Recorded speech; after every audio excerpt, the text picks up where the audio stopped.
on ESPN, presented by Dick's Sporting Goods. 2 championship games in Bristol today. Up first, the New England Region title game. Connecticut and the hometown Bristol Little League All-Stars take on Rhode Island. Cranston Western Little League. 1 game, winner take all. A trip to the World Series on the line. Summer of softball continues. Yeah, you can smile, it's okay, we are too. Playing for each other. Swing and a miss. Oh boy! Wow, what a shot! Wow! Unbelievable! Playing for their hometown. To left field, and it's gone! That was a Bob Diggity, folks. Now, just 1 win away. As Florida walks it off, Indiana returns to the Central Region Championship game. From punching their ticket to the Little League Softball World Series.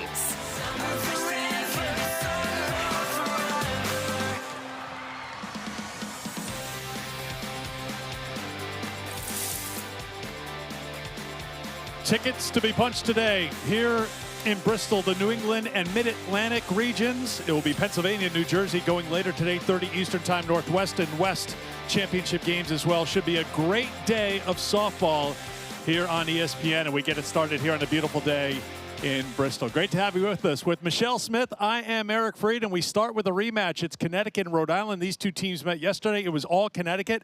The hometown team playing in front of a huge crowd has been on a roll here in Bristol. Well, and this is just an exciting day because both these programs have worked all summer long to get to this game, and specifically this Connecticut team has been outstanding. The local team, as you mentioned, Bristol, they're a lot of fun to watch, Eric. Let's start with what happened in that matchup yesterday. It was Rhode Island and Connecticut, and it was all Bristol Little League. Ava Lafergie in the circle has just been outstanding in this entire tournament. 19 strikeouts, over 67% of her pitches are a result of a strike. And so she has just been so strong defensively. And then how about the offense for Connecticut? They have gotten it done. Faith Marie Soto with a base hit back up the middle gets the scoring started. And then in the 5th inning, a big bash. McKinley Whitlock. It's a Whitley walk-off. She puts this ball into the gap. A shot that scores 2 runs. So look for this Connecticut team to do a lot of damage. They won 11-1 against Rhode Island in the semis. So Rhode Island was facing elimination. They bounced right back. They beat Maine 11-1 in 5 innings to set up this rematch here today. The change for Rhode Island was their ace was not in the circle against Connecticut. Of course, she'll be in the circle here today. Well, weather forced their hand, so they knew they potentially had to play 2 games yesterday. They decided to hold their ace out of the earlier game so they could throw her against Maine. It worked out. They ended up beating Maine to be able to punch their ticket into this championship game. And it's been all Aubrey Riker in the circle for this Rhode Island team when they've been successful. She has not given up an earned run yet. 69% of her pitches result in a strike, 11 strikeouts. So look for her to be strong in the circle. A lot of energy for this Rhode Island team. It will be a matchup of the 2 aces. Riker, Lafergie set to go head-to-head. You see the head-to-head matchup. They have both pitched really well here in Bristol, and it's no longer double elimination. Even though Connecticut is 2-0, this is 1 game, winner take all, with a trip to the World Series on the line. It should be great. It's Cranston and Bristol. Ladies, get us started here on a big day in Bristol.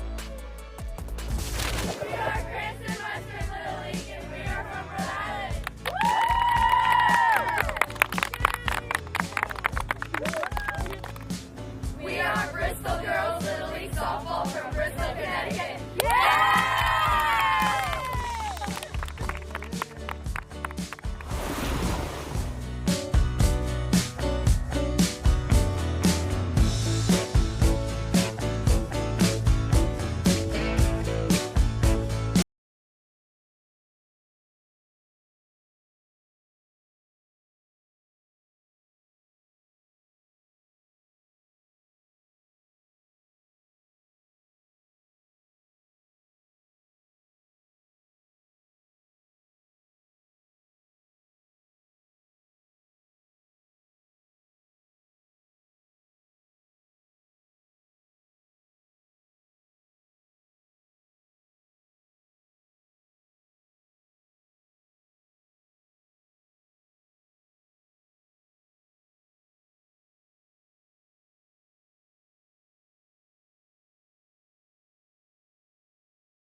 starts at Dick's. Spectacular day, by far the best of the week here in Bristol as we get set for this New England Region Championship. 6 teams began this regional. We are down to 2. Cranston, just south of Providence. Bristol in the heart of Connecticut. And the Bristol Little League All-Stars have the huge crowd on their side here today. Rhode Island, of course, has made the quick trip over. They've traveled well. It's Connecticut and Rhode Island. Connecticut 2-0, including a win over Rhode Island. Rhode Island with that 11-1 win over Maine in an elimination game to set up the rematch here today. Rhode Island will be the visiting team. Hayden Serio will lead things off, followed by Chloe Wittenberger, Emma Riggi, Aubrey Riker, the pitcher, bats cleanup. Nina Graziano hitting 5th. 1 through 12, all bat. It's a continuous batting order, so not everyone necessarily plays the field, but everyone bats. You keep going through 1 through 12. All game long. Bobby Arrighi's team has played really well with their backs against the wall. They won 4 elimination games in the Rhode Island State Tournament to get here to Bristol. They faced elimination yesterday. They do so again here today as they get set to take on a Connecticut team that puts their ace in the circle. Tell us more about Ava. Well, Ava has been very strong. She loves those Red Sox. She's been very happy with that winning streak as of late with them. But she is just a complete pitcher all the way around. She's got a good changeup, a nice fastball, 2-seam fastball, and a good curveball. So you see what she did against Rhode Island yesterday. These Rhode Island batters have had a look at the Bristol ace. The Connecticut batters have not seen Riker, so that'll be an interesting thing to watch unfold here today as Serio leads off. 2 for 3 in that elimination game against Maine yesterday. 3 for 7 with 4 runs batted in this regional. 3-0 the count to Serio. Ava working through probably a couple nerves in this big championship game. One game, as you mentioned, one game for the win to go to the Little League World Series. I mean, things do change. It's a modified double elimination format. So this is the first time that Connecticut has played in an elimination game. In fact, their postseason run has been outstanding. They are 11-0 in the postseason. Reggie battles back and works the count full 3-2 to Serio.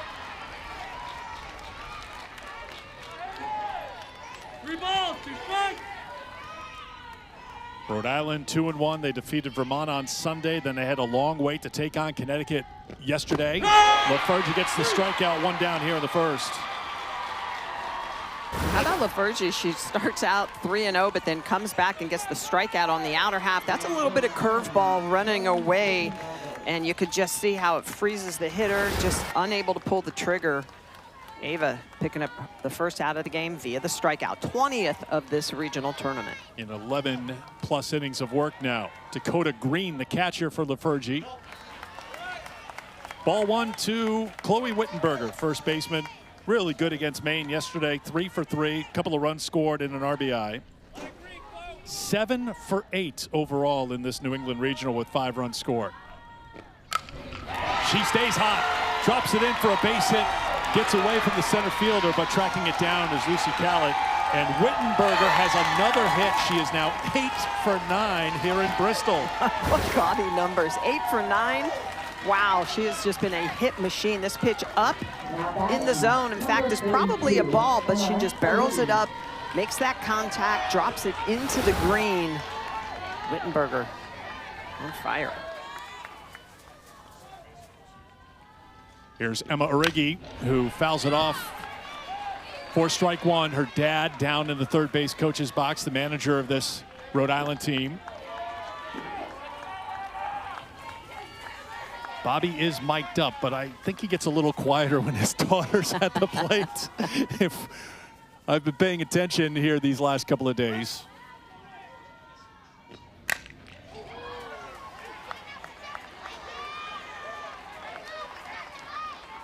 Lock in, let's go.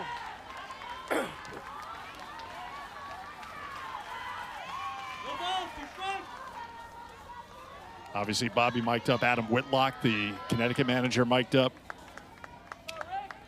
Ryan Yamagata, the plate umpire, wearing a microphone. 0-2. In there, strike 3, 2 down.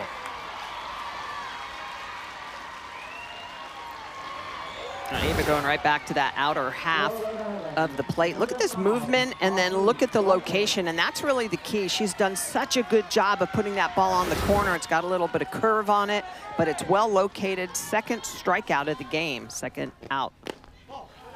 Ball one to the cleanup hitter, Aubrey Riker, the pitcher. Auberino, one of our favorite nicknames here in Bristol. 2 for 3 against Maine yesterday with a couple of RBI.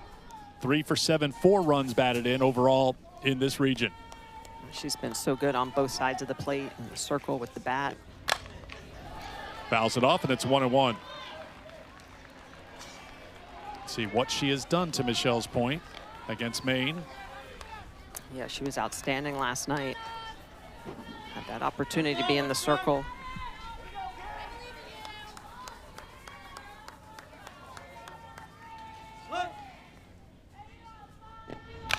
Fouled off. We talked to the head coach, Bobby Origi, after the game yesterday and just said, okay, you rolled the dice a little bit. You stayed away from your ace in a matchup against Connecticut. He's like, I knew we still had another game to play, but the girls had to respond. Yes. They had to come out and shake off getting run ruled by Connecticut and go out and play. And it could have been very easy for it to go south, but they came out aggressively. They were jumping on first pitches and picked up that victory. Ground ball to second. Thompson to Knowles, and that does it for Rhode Island here in the first. Bristol coming to the plate when we come back to Bristol.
League.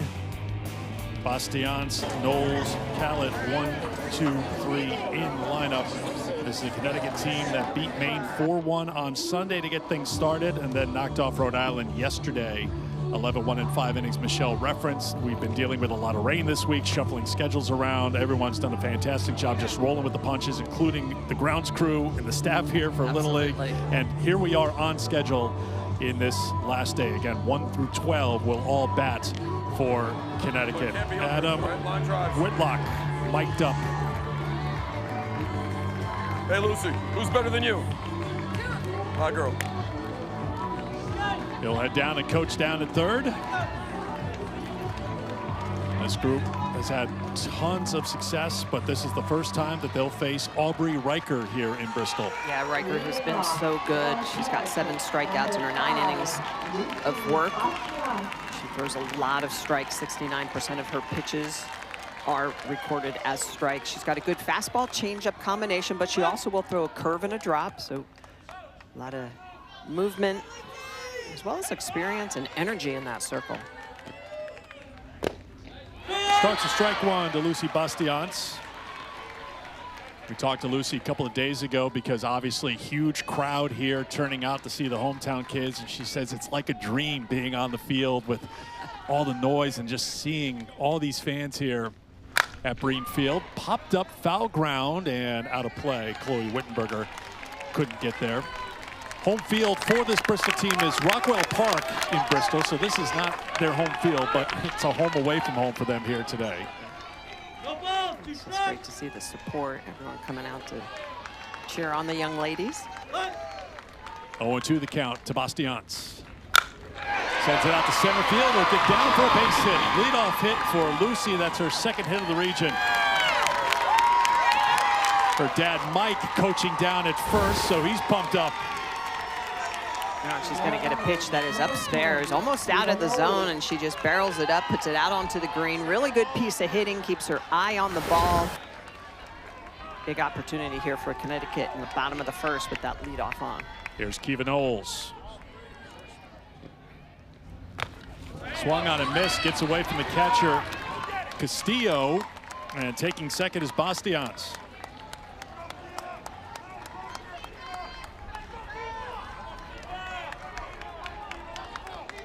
Kiva 0 for 5 in the regional. In fact, 1 through 3 in the lineup in the 2 regional games.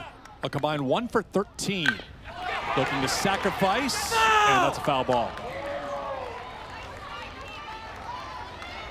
0-2 to Knowles. Trying to move her teammate up to third base. Knowles with a lot of speed.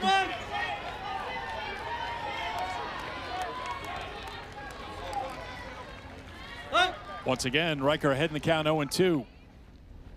Off the plate for ball 1. Use that changeup. It's got a little bit of off speed as well as a little bit of curve movement down and away.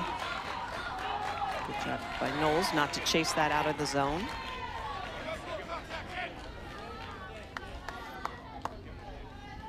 Castillo sets up off the plate, comes back inside. It's a fly ball hit to right field. Graziano drifts back. Tagging up at second is Bastians and heading to third.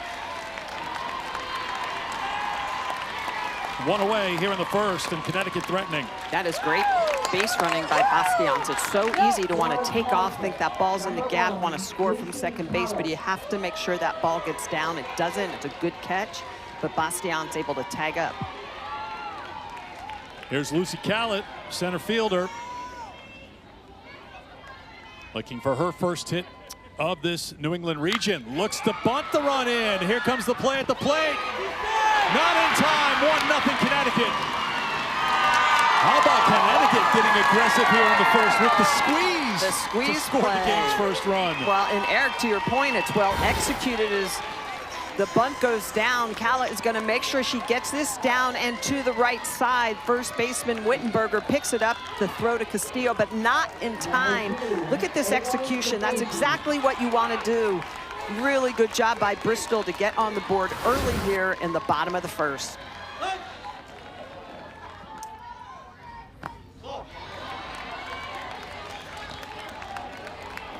Here's Ava Lafergie, the pitcher. 2 for 4 in the region, 1 for 2 against Rhode Island yesterday. Callett safe at first with 1 down. Fielder's choice and an RBI for Lucy.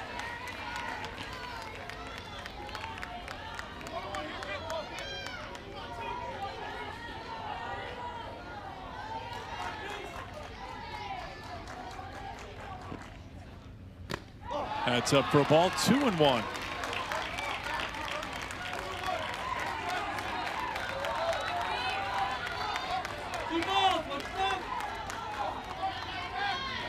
Pitcher and pitcher.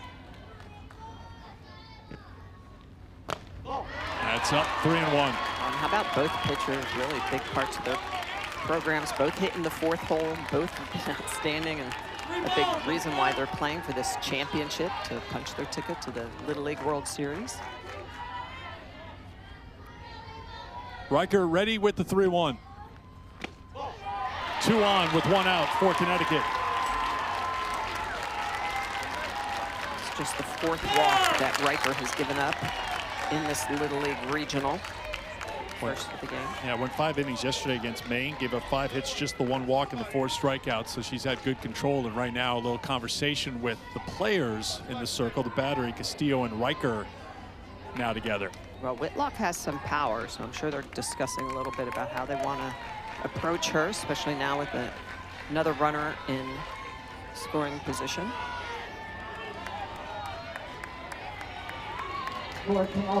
McKinley Whitlock, the left fielder. Michelle took you through her big hit to end the game yesterday against Rhode Island in the 5th inning. She's looking to bunt. Missed it. Strike 1. Well, and she's also a switch hitter, so she starts out on the left side of the plate. She's going to switch over now to the right side.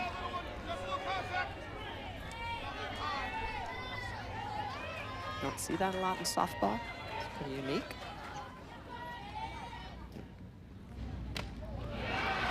Oh, 2 to count. Now she tried to bunt on that first pitch, and you're in that left-handed batter's box, so you're a little step closer to first base. So you look for anything you can. Then with the bunt off, back to hitting right, and now she's down the count 0-2.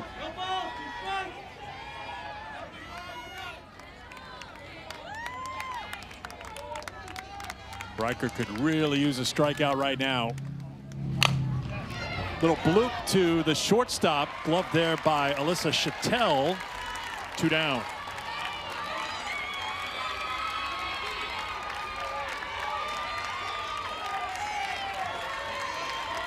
That'll bring up Avery Collins, the third baseman. Avery Collins. She's been good for Connecticut in this region. 3 for 4 with a couple of runs batted in. A run in for Bristol. Chance to add to it here with 2 down and 2 on. Bounced up, Castillo with the block. 1-0.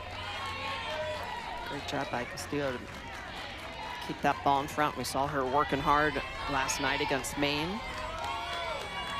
Aubrey is not afraid to throw that changeup down in the dirt because she knows Castillo is going to be able to block it and keep it in front of her. That misses for a ball. Rhode Island played 2 games yesterday because of the rain. They were the team that had to play that doubleheader. They lost to Connecticut in 5 innings, bounced back to beat Maine in 5 innings. Connecticut just played that 5-inning game against Rhode Island yesterday. But Rhode Island yesterday, just as we mentioned, they came out aggressive in that game against Maine, facing elimination, set the tone early.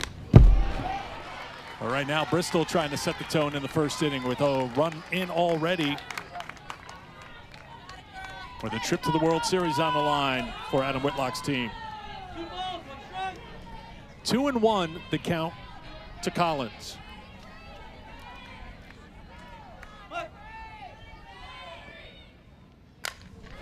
Popped up, foul ground into the stands.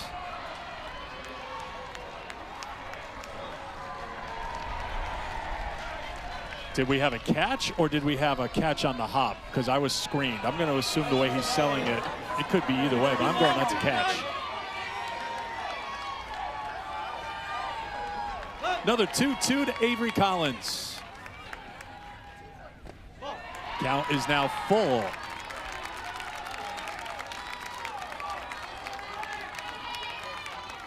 Good job by Collins working this to a full count.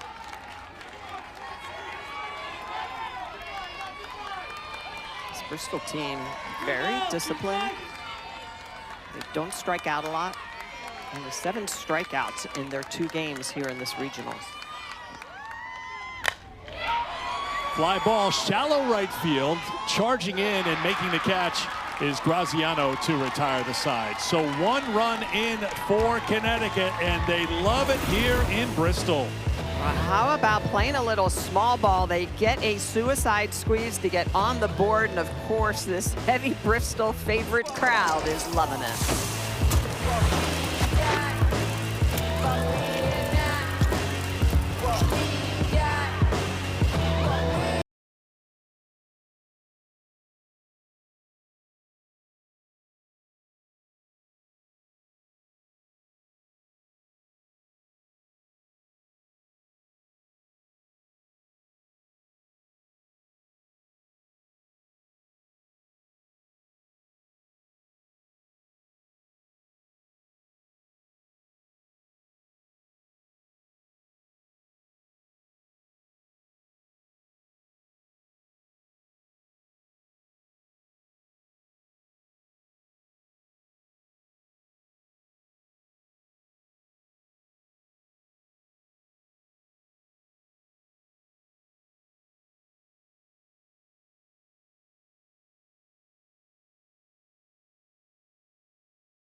Dick's Sporting Goods. Welcome back to the second meeting of this region between Bristol and Cranston Western, the Rhode Island and Connecticut state champions, but not the first time these players have faced each other. Far from it. Both teams really have had the nucleus of these squads together for several years. So they've bumped into each other along the way in 11U and 10U a couple years ago. And you saw some familiar names on that list who are playing here in this 12U championship today. Oh, you love that. Seeing them compete against each other in 10U, and now here they are in 12U, opportunity to go to the Little League World Series. So very familiar. And again, that's one of the things I love about Little League softball. It's community-based softball and baseball, so you're playing with your schoolmates, your neighbors. It's not like travel ball. And Graziano fouls it off, and it's 2-2. Let's go, Nene.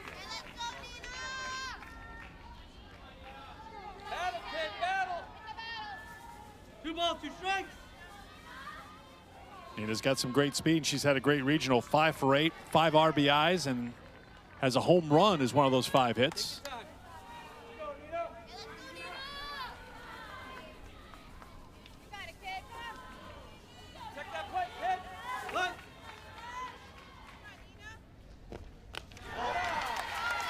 Full count.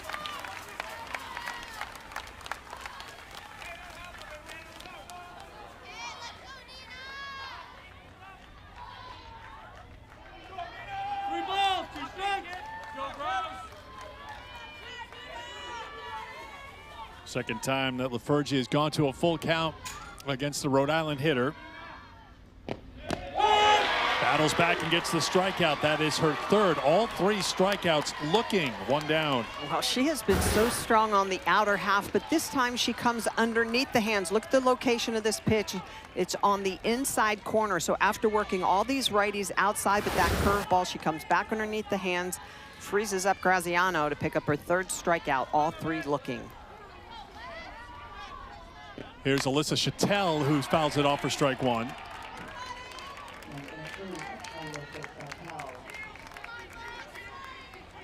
Alyssa, when she's not focused on her softball, also talented dancer, some tap, some jazz, some hip hop, which I believe are all 3 of Michelle Smith's disciplines as well. That would be funny. Well, maybe we can work out some financial agreement for you to show us some of your dance moves. I'm sure. I mean, Alyssa, the kids fill out questionnaires to say, some of their other interests. And one of the questions is, who's the best dancer on the team? And Alyssa voted for herself. That's right. And if you're at multiple recitals like she is, I think you're entitled to do that. Yes, that's confidence right there. I don't think you would put that into your hidden talent, dancing, right? It would be worst nightmare. That wasn't one of the questions, but.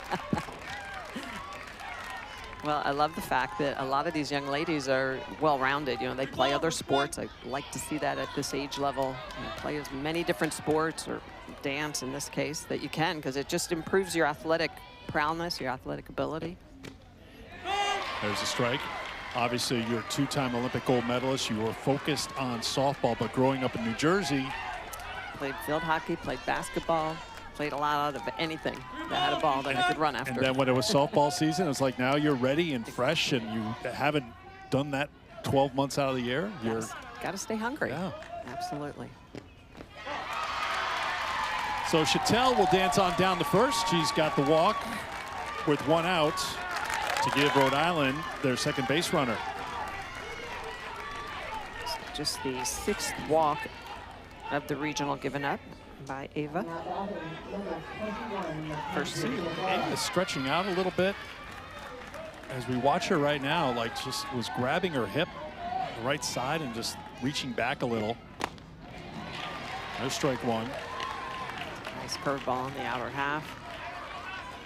Kenzie Tavera 1 for 6 in the region. That hit came against Maine yesterday. The side-eyeing Chloe Mean, her teammate Chloe Wittenberger. I'm assuming that's what that reference was. No balls, 1 strike. No, I'm being told I've missed something.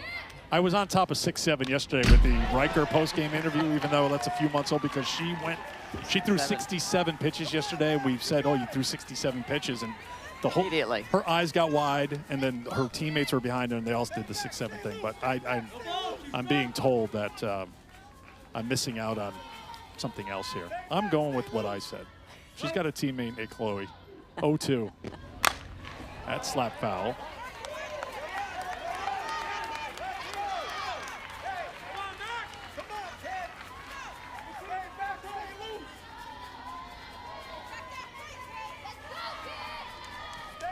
Oh, and 2 the count to Tavera with 1 down and 1 on.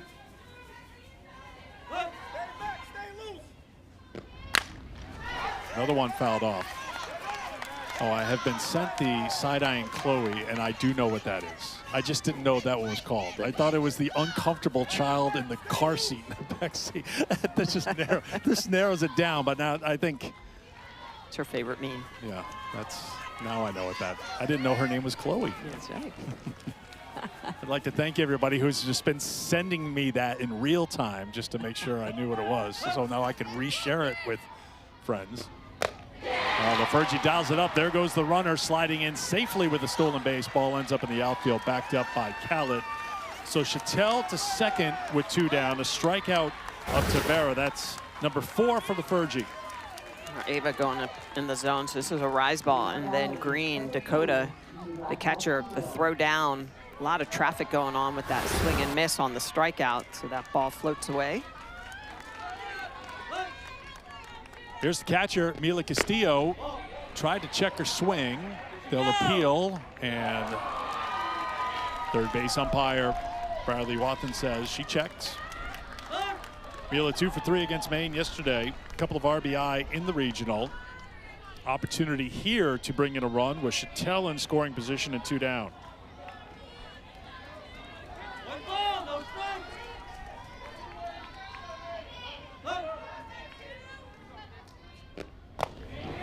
There for a strike, it's 1-1. He's doing a really good job of mixing her corners. Rhode Island trying to get some energy and try to knot up this game. 1-2. No advance of the runner as it got away from the pitcher.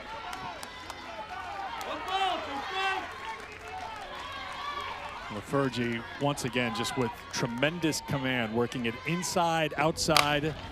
Castillo with a pop-up and foul ground out of play. Well, it's impressive because she's not afraid to come inside to lefties. And so a lot of pitchers, as a righty, a lot of pitchers will stay arm side, so on the outer half to lefties. But that last pitch coming in underneath the hand of Castillo.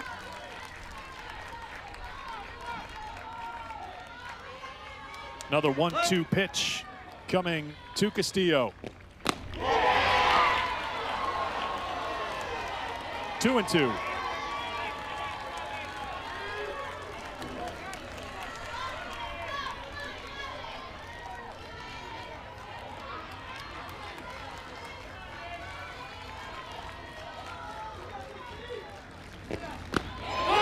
Called strike 3. Strikeout number 5 for LaFergie. LaFergie has just been on fire. 5 strikeouts in this inning, going upstairs on the inner half and then away. She strikes out the side. 5 on the game.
care of the Bristol Little League All-Stars as they made their way here to Bream Field to get ready for the New England Region Championship. That's the kind of escort you look for and that you deserve when you win the state championship and get here to Bream Field. Connecticut knocked off Fairfield 12-2 to win the Connecticut State Championship, and they started this regional with the victory over Maine. 11-0 in this postseason run for Bristol. It's so great to see the support. You know, it's interesting because we always talk about watch parties for different communities that end up making it to regionals or Little League World Series. Well, the watch party for these Bristol girls is right here at the field. Come on out and watch live. Mary Thompson to lead it off for Bristol here in the bottom half of the second. Connecticut on top of Rhode Island, 1-0 in this championship game. The winner moving on to North Carolina in the World Series.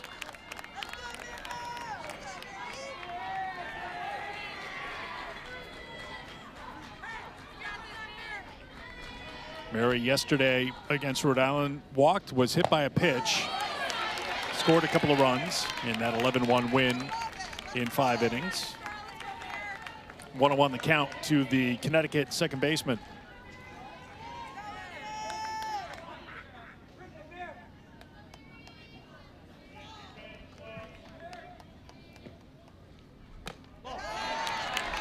Two and one to Thompson. Connecticut got a leadoff single from Lucy Bastiance in the first. She came around to score on a squeeze bunt by Lucy Callett.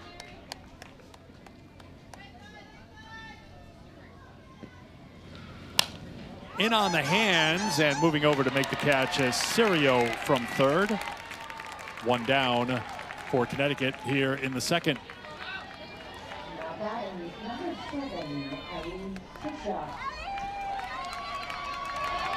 Sure to check out the Little League on all the social handles, all your favorite social handles, and use that at Little League.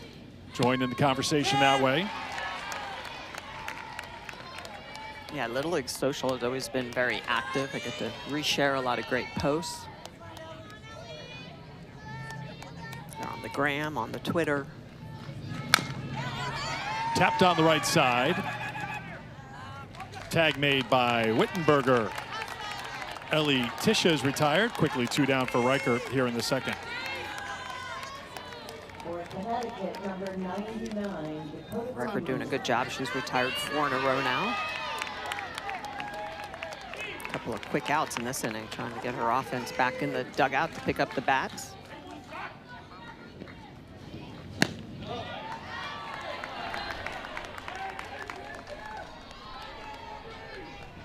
Dakota Green, the catcher, at the plate.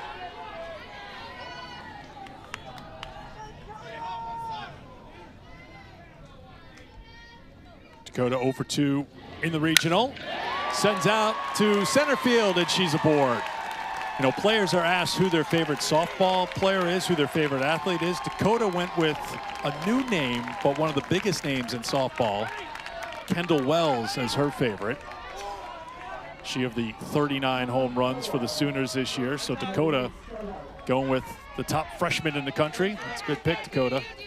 It's going to become a more popular pick as the years go on, I would think. Absolutely, and she's a catcher as well, so I'm sure that piques Dakota's interest even more. Line drives are going to win the game. So the catcher with 2 outs can be subbed out for a courtesy runner, as can the pitcher. So Green comes out, and Tisha, who made the last out, will run for her. And here's Faith Marie Soto. This bottom of the lineup has been so strong for Bristol. Kendall Wells isn't a name that kids would have listed last year, but Faith Marie, her favorite player, is a name that is incredibly popular. Maybe you've heard of it. Nigeri Kennedy is her favorite softball player. There's a lot of Nigeri, a lot of Carlin Pickens. Soto can't get that. It's 1-1. Throw down the first, and back safely is Tisha. I like the way that Mila Castillo, behind the dish, is keeping an eye over there at first base. She likes to throw. She's got a good arm down to second. Caught off the base. A little miscommunication, and holding on to it too long was Castillo, and that leaves the time that Tisha needed to get back to first. Oh, and Castillo, she kind of kicks the dirt afterwards because she knows that situation. You have to run at the runner and force her to go in a direction and then make the throw. That comes inside for a ball. 2-2.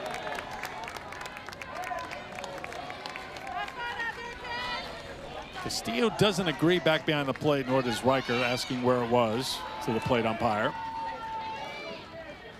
2 balls, 2 strikes, 2 outs in the second. Aubrey Riker delivers. Slow roller to third. Soto digging down the line. Good speed. She's safe. Moving over to third, sliding in safely is Ellie Tisha. First and third with 2 down. These slow developing plays are always so difficult to defend, and so Cirio is going to have to charge this. Soto gets around this pitch on the outer half, and it just ends up being a slow ground ball. Cirio tries her best to get her out, but the speed of Soto is going to work it. And because Bristol has so much speed, they now have first and third.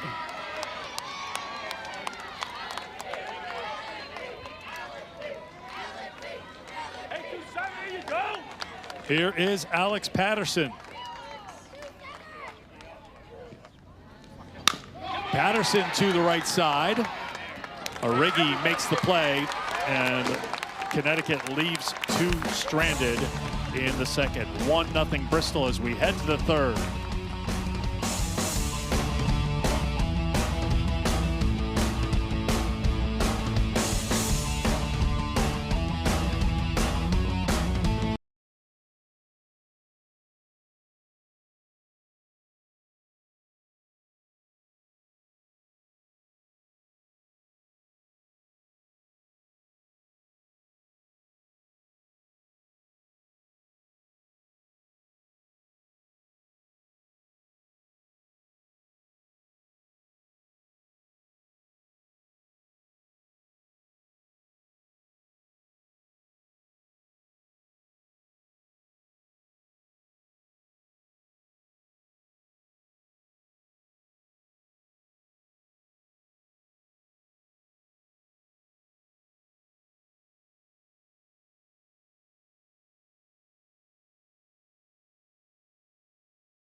A couple of years ago, New England champs. A lot of love for softball in Cranston and in that part of Rhode Island, obviously. And this group has been together, as we mentioned before, a good chunk of them since they were 7 years old, trying to be another New England champion from Rhode Island.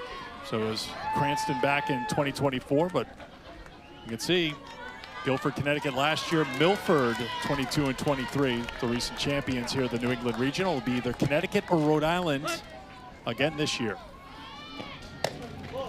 Little League softball has always been very strong in New England and the Northeast.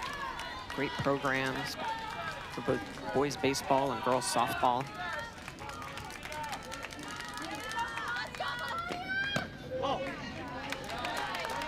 Melania Morse leading things off for Rhode Island here in the third. 1 hit given up by Lafergie so far. That came with 1 out in the first inning. She has struck out 5, including 2 in a row. 3-0 the count to Morse, who's got good speed, so Rhode Island would love to get her on base. Maybe use those wheels a little bit. Look for the equalizer.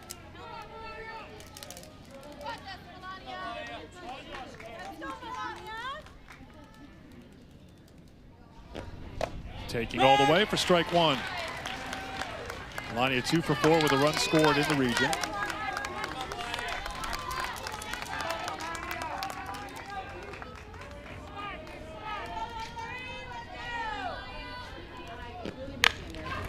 Bunts it foul, and the count is 3-2. Good job by Melania trying to put that ball down right side, knowing that Kiva Knowles, the first baseman for Bristol, ends up staying back. So Collins Green or Lafergie herself, the pitcher, would have to go field that. Lafergie fell behind 3-0, comes back and gets a strikeout. That's 3 in a row for Ava, 6 in total. One down here in the third. Well, Ava has been on fire. She's been working the zone. Even though she fell behind 3-0, she gets Melania to swing at a pitch up in the zone and miss it. 6 strikeouts. Wow.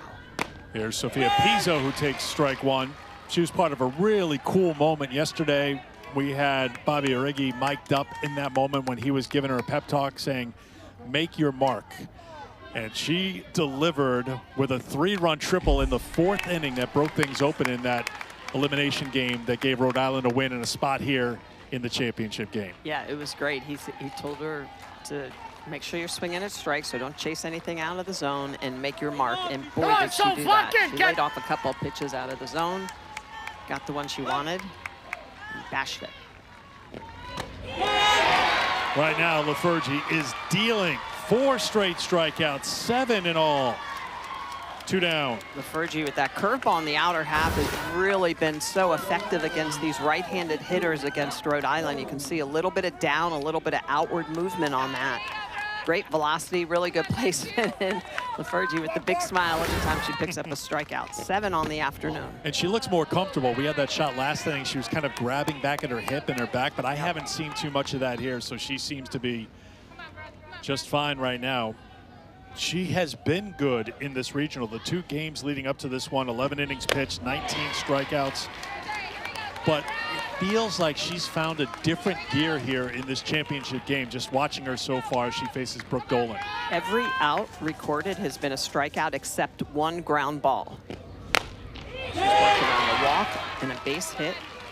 But other than that, every out has been a strikeout except for the 1 ground ball. Pretty amazing. And she's working inner half, outer half, up in the zone, down in the zone. She's got complete control, and she's looking for her 8th strikeout. That's it. She's got it. She strikes out the side. 5 straight strikeouts for Ava Lafergie, the Connecticut ace, dealing here in Bristol. Ava Lafergie is an elite pitcher. Up in the zone, curveball on the outer half, and then comes back upstairs again. Lafergie with 8 strikeouts on the game.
Series. This is as big as the event has ever been.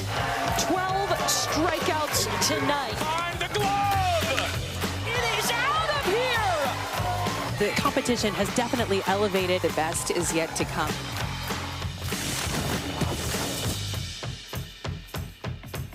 Stalling Stadium, Greenville, North Carolina. Little League Softball World Series right around the corner. The championship August 9th. You'll see it on ABC. You will see Michelle Smith as part of the broadcast team once again. And Michelle gets to see 2 of the teams going to the World Series here in Bristol.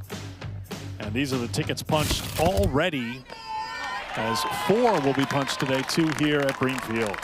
It's always fun to watch their journey throughout the summer because it has been a long journey. A lot of time put in during the spring, playing Little League locally, softball in your community, as well as states, regionals. Just a lot goes into getting to this point. Here's who's in so far. About that team from Japan that's just outside of Kyoto, area I've been to many times when I played professionally over there. I thought it was interesting too, from Italy, Bologna. That's actually where my family is from. My grandmother. I know I'm a Smith, but I was going to say, Smith doesn't sound Italian to me, but maybe my grandmother's maiden name was Amadea Vanini. Now that sounds Italian to me. That's right. There's the first strikeout of the game for Aubrey Riker. Pavlik sent down on strikes, 1 away. And the way that rolled off your tongue, I can't wait till you call Team Italy's game, because you're just going to be right there on all the proper pronunciations of the names. Italian, but Japanese. That's somewhat fluent. Japanese, you are fluent in Japanese. Hi, nihongo wakarimasu. Yeah, have a little bit of fun. World Series talking with the girls. Top of the order here for Connecticut. Here's Lucy Bastians. No pitch, no pitch, no pitch. Audrey Riker, she's just okay. She's going to step back. She's doing a great job picking up that first strikeout just moments ago. Little soft liner. This is going to be a base hit. Good job by the shortstop, Chattel, to try to make the play, but Bastians with good speed down the line, and she is 2 for 2 today. Well, Bastians is such a good leadoff hitter for this Bristol team. Look at the way she's going to get a pitch on the outer half, just gets around it enough. Really good job by Chantel to try to scoop this up, but look at the speed.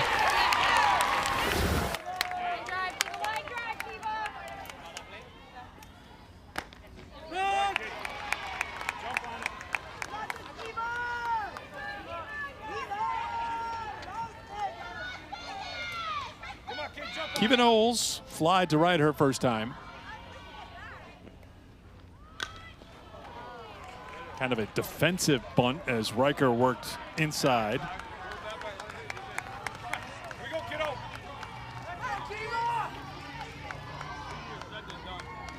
No ball, 2 strikes. Interesting to see if Bristol tries anything here. Called strike 3. Riker gets her second strikeout of the inning. 2 down. That's a big strikeout.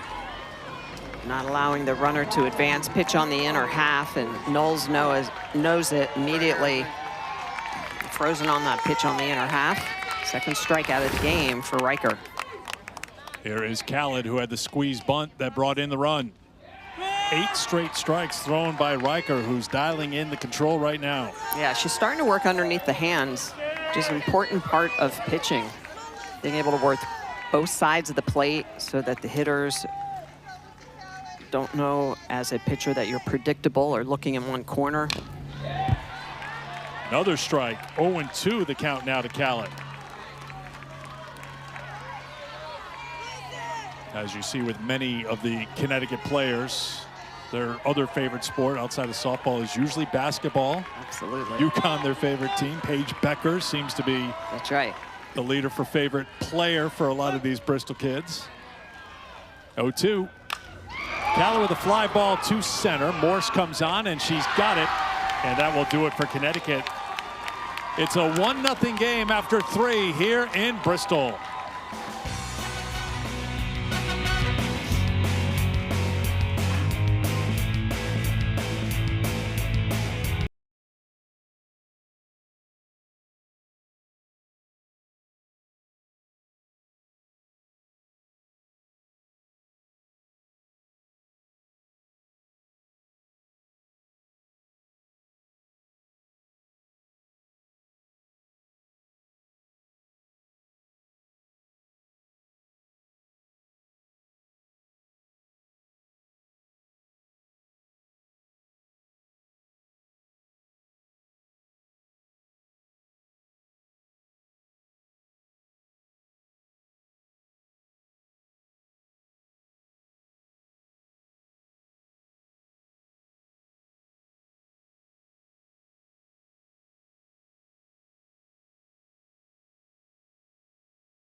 curveball in the outer half, really painting the corners. Lafergie working from ahead, and even when she's been behind, she's able to work herself back into counts, getting the strikeout. She's had 4 strikeouts, looking 8 strikeouts in total. Lafergie just getting it done. And she has struck out 5 in a row as the number 12 hitter, Sloan Benchke, steps in. No strikeout this time. It's a good bunt, and Sloan busting it down the line for a leadoff bunt single. That's her first hit of the region. Well, this is just textbook, getting that bunt down and right side. We talked about this earlier. The way they play this defensively is that Knowles, the first baseman, stays back. So that means Lafergie and Green have to try to go get that ball, or that bunt, I should say. So now it's back to the top of the lineup for Rhode Island, and Adam Whitlock will head to the circle. All right, so what we're going to learn from that is on this side, we're going to have our pitcher and catcher converge on that side so that we don't have to cover as much ground, all right? We'll just be quick on that. No big deal, guys. It's one runner, all right? Let's go get him right here, all right? Got it? All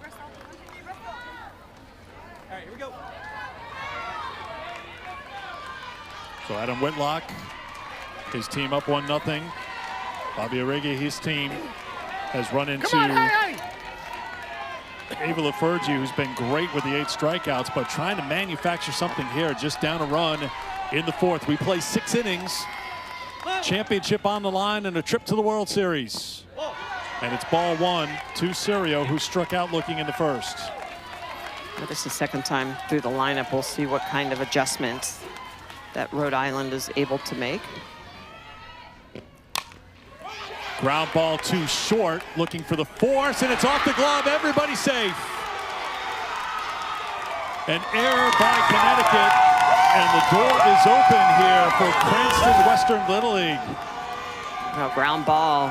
Bastianise, that shortstop, is going to pick this up. Mary Thompson is on time, but the throw is just a little bit hard, and it gets to the back side of the bag. You can see that Mary Thompson not quite ready for that as the ball goes to her throwing arm side off the glove. Check swing foul by Wittenberger. If you ever wanted a player at the plate right now, if you're Rhode Island, it is this player right here. Chloe Wittenberger singled in the 1st. She is 8 for 9 in Bristol this week.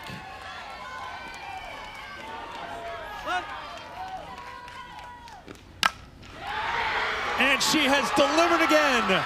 Runners had the hold because of the soft pop-up. It's another hit for Chloe Wittenberger. She said her special talent is spending her parents' money. I think she needs to change what her special talent is, because she keeps cashing in for this Rhode Island team. What a week. What a week. She has been on fire offensively, getting it done in that perfect 2-hole. Bases loaded now. Big opportunity for Rhode Island. Here is Emma Arrighi. Fly ball to right. Right fielder came in. It's over her head. Benchke scores. Serio comes around to score. Rhode Island in front, 2-1 in the 4th. Emma Arrighi, the manager's daughter, comes through with the biggest hit of the summer. Emma Arrighi gets a pitch up in the zone and on the outer half, and she just delivers. She drives this ball hard the opposite way, gets it onto the green. It's exactly what this Rhode Island team needed, and they have been very good at hitting with runners in scoring position in this regional. Wittenberger at 3rd. 4 straight Rhode Island batters have put the ball in play. Remember, it was 5 straight strikeouts, but now the second time through the lineup, they have figured some things out against Lafergie. Riker grounded out to second her first time. Riker with a line drive to center field. That's down for a base hit. 1 run is in. Bobbled by the center fielder. The throw to the plate is a good one and in time. And Arrighi is out.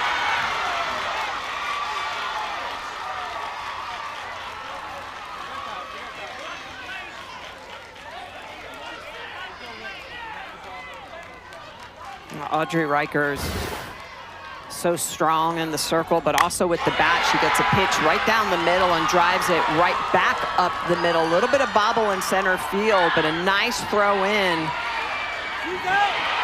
The throw was there in plenty of time. Yes. It was secured by the catcher, and Origi comes down, and he's talking again with the plate umpire, Ryan Yamagata. Oh, the catcher, Dakota Green, had to go up the line a little bit to make the catch. But as you mentioned, Eric, it was in plenty of time.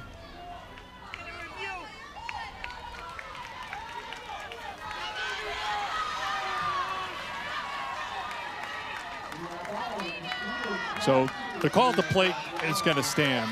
If you're wondering, part of the agreement of having the microphone on the coaches and the umpire, when the coaches are in the dugout talking to the team, we're not listening in then, or if there's any sort of debate going back and forth between coach and umpire. We can listen other times if you're just wondering, but I think I'm just watching, I was listening as well. He was looking for obstruction, but the ball was there in plenty of time. Correct. Out by a long distance. So Origi out at the plate, but a run scores. It's 3-1 now, Rhode Island. Yeah, this is escalated very quickly after so much success first time through the lineup. A lot of great adjustments. That's a bloop to the right side, caught by Knowles at first. Well, the other thing, too, it is amazing how quickly Rhode Island capitalized on that defensive miscue. 22 from my pitcher. Courtesy runner being called for by Origi. So Riker. Hey, we got you a cushion ready to win this game. You shut the door now. We go to the World Series, you shut the door.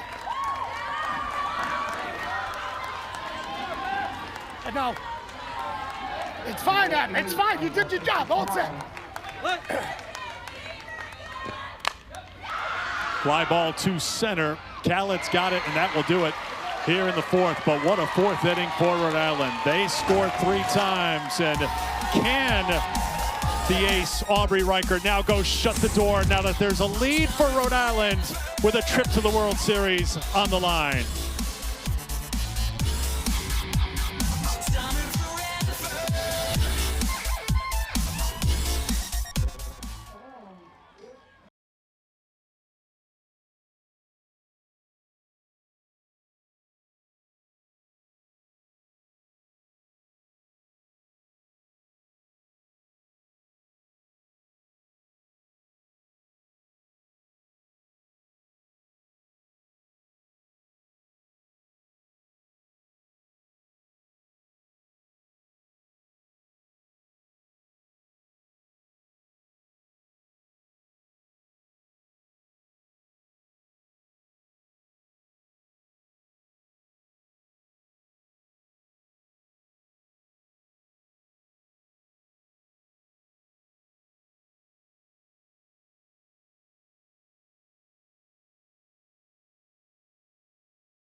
Saturday, catch the All-Star Game at 8:30 on ABC. You can also catch both days on Disney Plus and the ESPN app.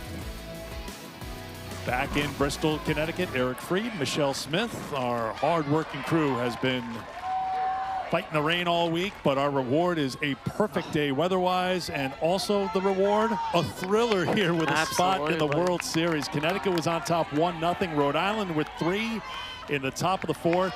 And here is Ava Lafergie to lead things off for the Connecticut State Champions. Swings at the first pitch, popped up, foul ground, and just out of reach of Wittenberger at first.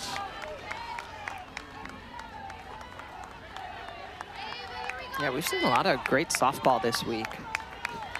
A couple of matchups rearranged because of weather, forcing the hands of some of the managers to have to throw their number 2 or 3 pitchers, but otherwise, this has been a very competitive regional.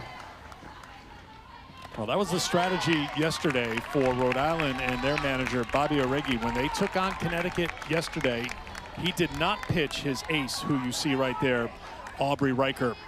He held her in reserve, knowing that if he waited to use her until today, she could pitch all day, pretty much. Now, if you pitch past the 6th inning, you have to take a day off. So if yesterday he went with her first and she pitched in that game, and then he wouldn't really have her for the next game, you're really restricted. But there is no tomorrow. This is the last day. So she can stay out there, much like LaFergie can, and pitch beyond the 6th inning if it comes to that. And it very well may come to that here today in what is a tight game.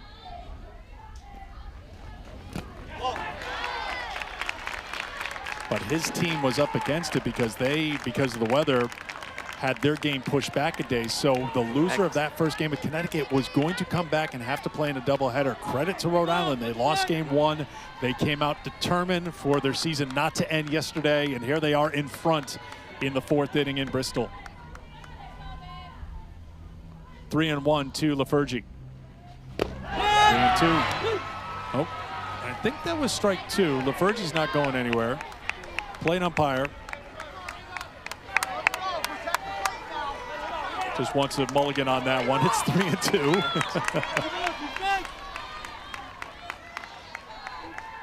Here we go with the 3-2. Ground ball too short. Chattel up and throwing. One away. Little League is the most trusted youth sports organization in the world, keeping baseball and softball accessible for all kids, but its real power comes from you. Help us rally for Little League by texting RALLY to 345-345 today. Standard messaging rates apply. Take a look at the huge crowd here in Bristol, rooting on Bristol Little League. There's McKinley Whitlock, who popped out to short her first time.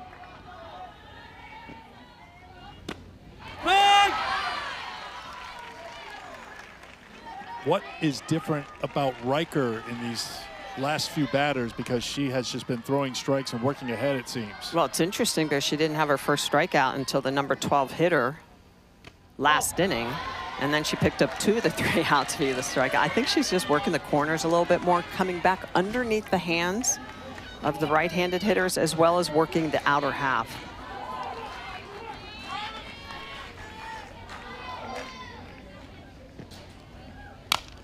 Back to the pitcher. Riker over to first, 2 down. And you work underneath the hands, you create that, a little bit of a jam job. It's hard to get the barrel on the ball. Adam Whitlock's team hasn't lost in this postseason. They didn't lose last year in their 11U run, but facing some adversity now with their summer season on the line. Here's Avery Collins, who flied to right in the first. Riker gloves it, steps, throws, 3 up, 3 down for Connecticut in the 4th. I think she listened to what her coach said when he... I think that tells you everything you need to know without a word being said. Well, Riker, we talk about her ability to strike hitters out, but how about that defense? Easy peasy for Aubrey Riker.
here today in Bristol, Connecticut. This is the New England Championship between Rhode Island and Connecticut. And Cranston Western Little League has a 3-1 lead over Bristol Little League as we head to the 5th in this 6-inning game. Mackenzie Tavera leads things off. 3:30 Eastern time will be the Mid-Atlantic Championship between Toms River, New Jersey and Minersville, Pennsylvania.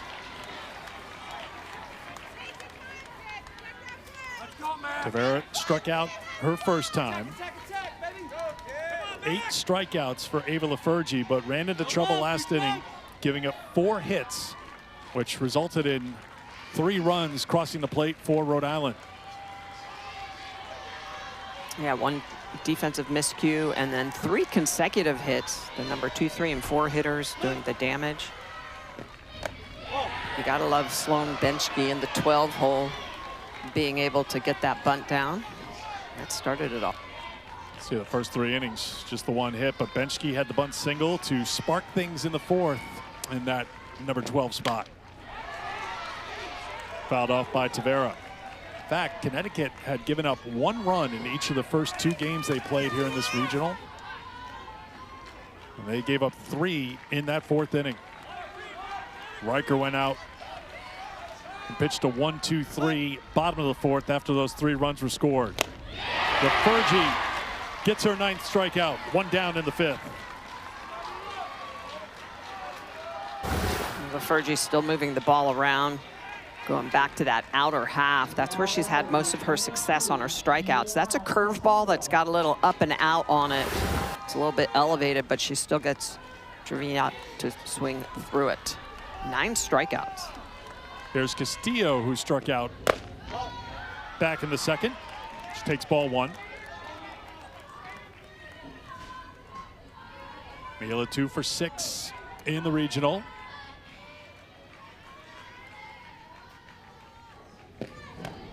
Big cut. 1-1.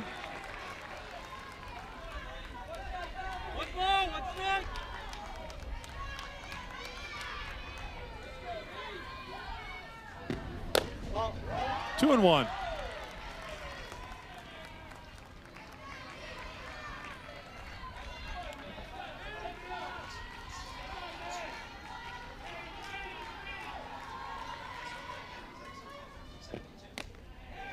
Two and 2 to Castillo. Nice pitch on the outer half to bring the count back to even.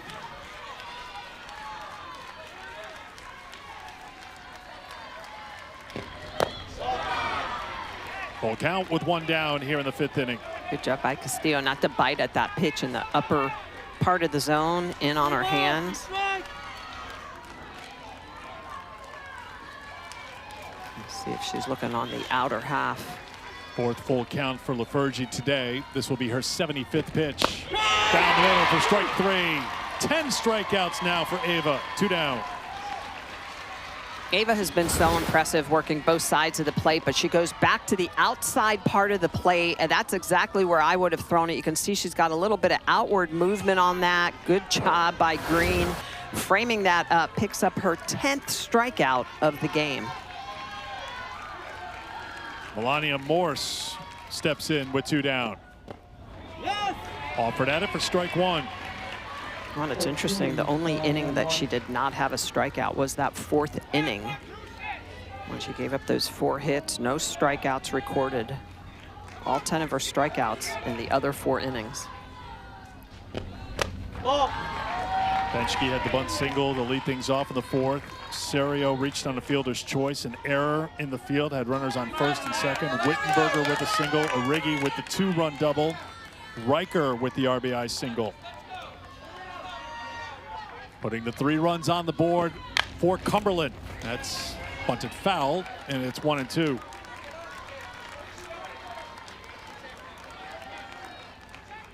Two strikeouts in the 1st, 3 in the 2nd, 3 in the 3rd, and a chance for 3 here in the 5th for Ava Lafergie.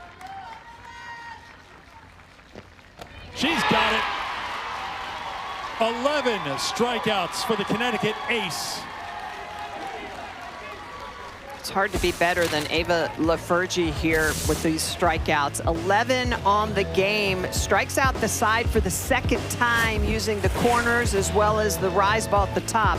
Lafergie's on fire.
Northwest to follow, then Mid-Atlantic back here in Bristol, 30 Eastern time between Pennsylvania and New Jersey, and the West Regional Championship wraps things up 5:15 Eastern time. Beautiful day, beautiful people turning out here for this showdown between Rhode Island and Connecticut. And it's ball one to Mary Thompson leading things off for Bristol here in the bottom half of the fifth inning. Thompson bats seventh, so you have 7, 8, 9 coming up here for Connecticut. Connecticut needs a couple of base runners, try to turn this lineup over, but 5 in a row have been retired by Aubrey Riker in the circle for Rhode Island. Just working from ahead, that's really the key when we talk about what are the keys to success for pitchers. It's getting ahead of hitters. Ground ball to the right side and through into right field. It'll be an error that lets Thompson get on board to lead things off here in the fourth. And sometimes that's all it takes is a little bit of a spark, a defensive miscue, and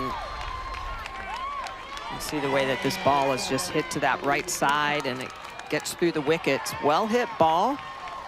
And Thompson, he gets it over there and goes through Riggy's feet. Here is Ellie Tisha. She takes ball one.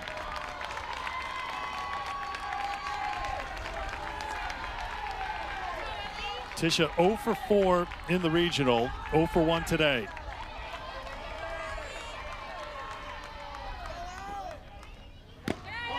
Two and 0.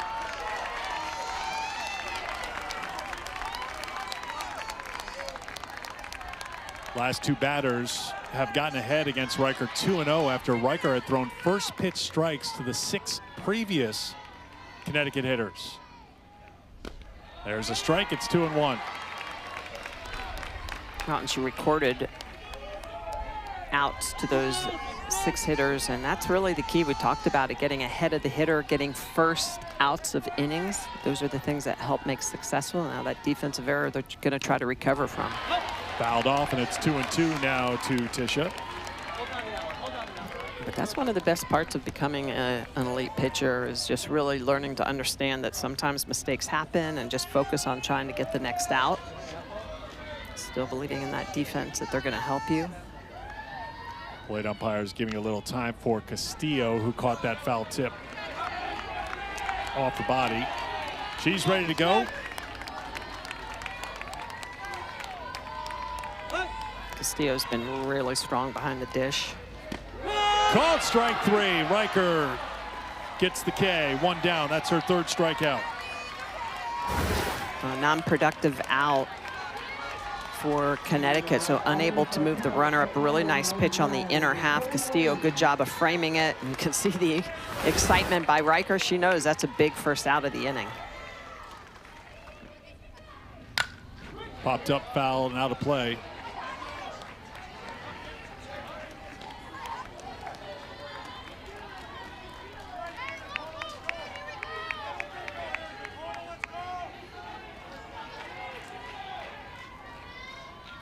Riker knew coming into this game that she probably wasn't going to have a lot of strikeouts. This Connecticut team had struck out just 7 times all tournament.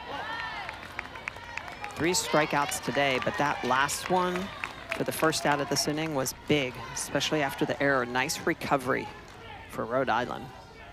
Dakota Green 1 for 1 today, 1 for 3 in the regional. Singled in the second, 1-1 the count. Great pitch, 1-2. Takes a little bit off that pitch. It's got some downward movement.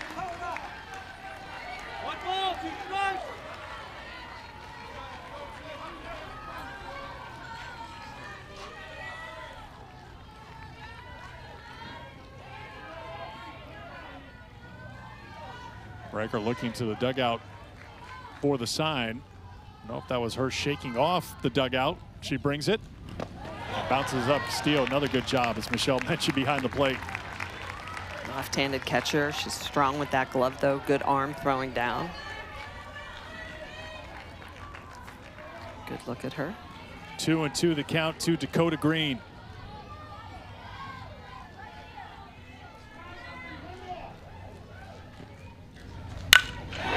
Solidly hit the center field. It's down for a base hit.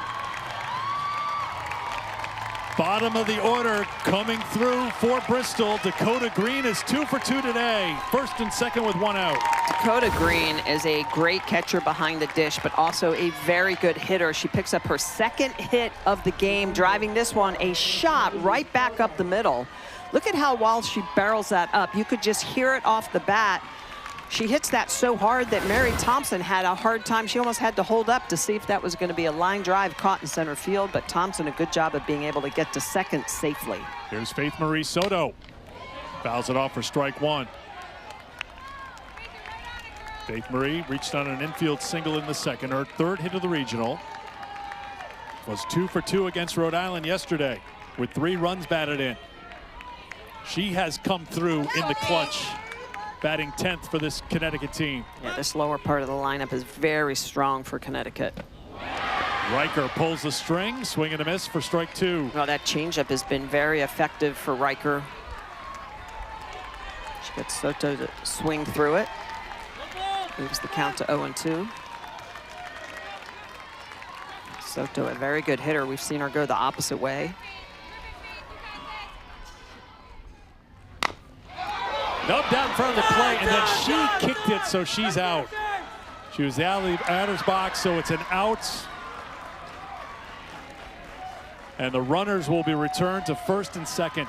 Yeah, it's off the end of the bat, and unfortunate she runs into it, and because she's out of the box, she is out. So you can see it goes fair, and as she comes out of the box, she just runs right into it, and she knows immediately that she is out. So lucky break for Rhode Island. Here's Alex Patterson, 0 for 1 today, 1 for 5 in the regional. Inside for ball 1.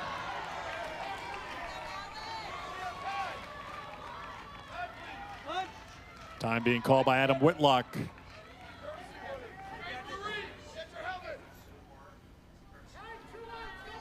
Wants to run for his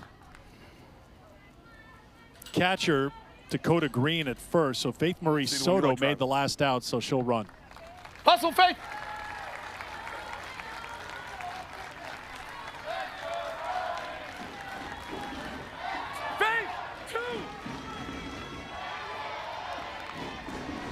Soto at first, Thompson at second.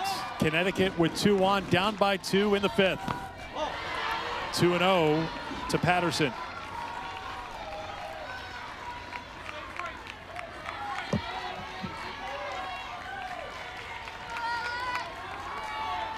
Dad Matt, Mom Melissa. Nail biting time here in Bristol. It is.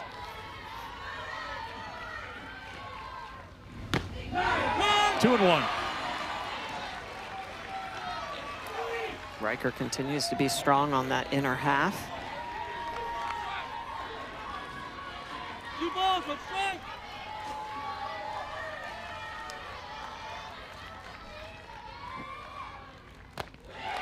Two and two.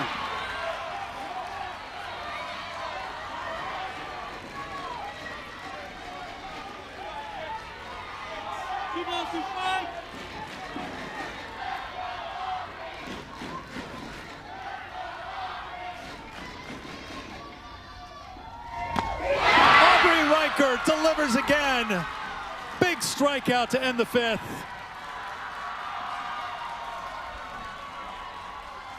Aubrey Riker with her 4th strikeout of the game. In fact, all 4 of those strikeouts have been in big situations. This one with the runner in scoring position comes back underneath the hands. And Riker, she knows the job she's doing and celebrating after the pitch.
Matt and Haley, thanks so much. A lot to be determined here in Bristol before we get to that game. It's 3-1 as we move to the 6th inning.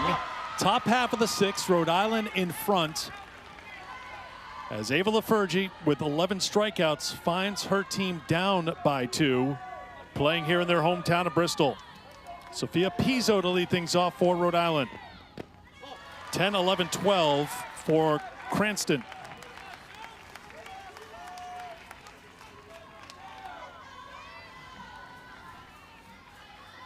Pizzo struck out in the 3rd. And the count 3-0. Boy, and this is big here for Connecticut. They want to try and get this a 1-2-3 inning as quick as possible, get in and out, get those bats back out. They're down to their last at bat coming up in the 6th. So trying to keep the score as it is and keep some momentum. Time called late as Lafergie was starting to rock.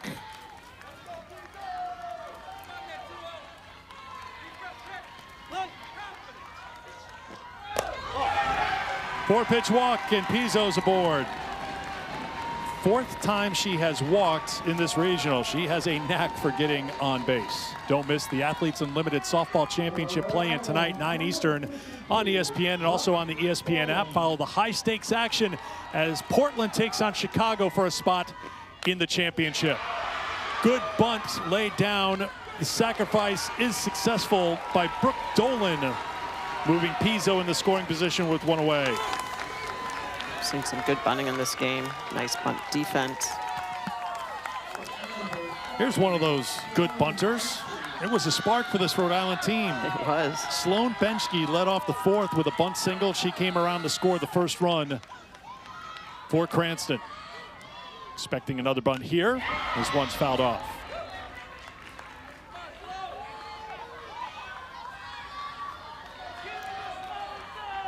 Sloane get down the line too out of that batter's box. And I love that her role model is Jocelyn Allo, a home run hitter in Benchke's. Dream big, Sloane, dream big. And she's down the count 0-2. Now Sloane is going to turn around to the right side. They're not getting the bunts down. So quite a few of these hitters, we've seen them start out left side trying to use their speed. And when they get down in the count, need to hit away, they like to swing away from the right side.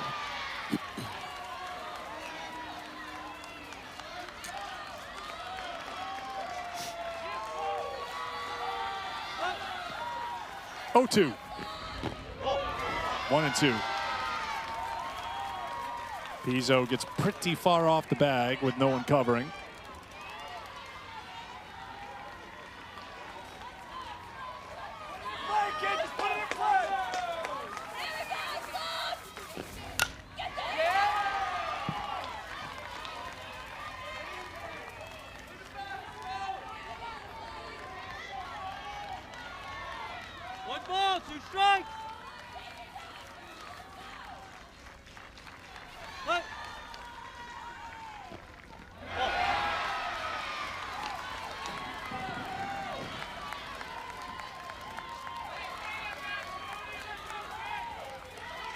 Two balls, 2 strikes, 1 out in the 6th. Called strike 3, 2 down. 12 strikeouts for Lafergie. Lafergie working the curveball in the outer half. You can see it's got a little down, outside pitch, really good late sharp movement. 12 strikeouts. Now a couple of conversations going on in the field. Looking. We threw the fastball hit to the shortstop, all right? So all we got to do is make the play at first or beat her. I think we're in a beater. Let's go inside, outside, inside, all right? Kill her with that 2-seam, all right? Inside, outside, inside, all right? We're going to kill her with that 2-seam, all right? Thank you, Blue. So you hear Adam Whitlock, his strategy, his plan for his pitcher here. Meanwhile, Bobby Arrighi was giving a pep talk to Hayden Serio. Well, this is big. Rhode Island trying to put an insurance run up. And obviously, Bristol, Connecticut trying to keep the momentum and the score where it's at. Not allow any further damage to be done. Fergie quickly heading the count 0-2. Well, that's a pitch on the outer half, but it's also off speed.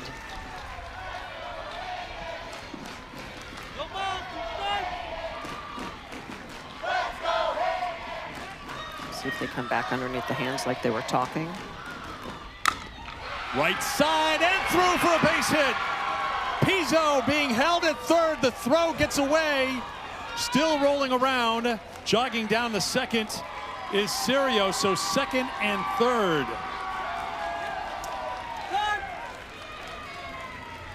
So Bobby Arrighi gets conservative at third, but I don't know if you can blame him when you see who's coming to the plate in Chloe Wittenberger. Yeah, Serio just drives this ball. She hits it so hard that I think he feels like it's not a long enough throw from center field, but the throw gets airmailed to the back of the backstop.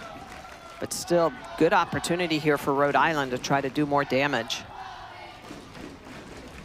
Hindsight's easy. You look back and you can see that. Looks like we have a pitching change here as Lafergie is going to head out to center field.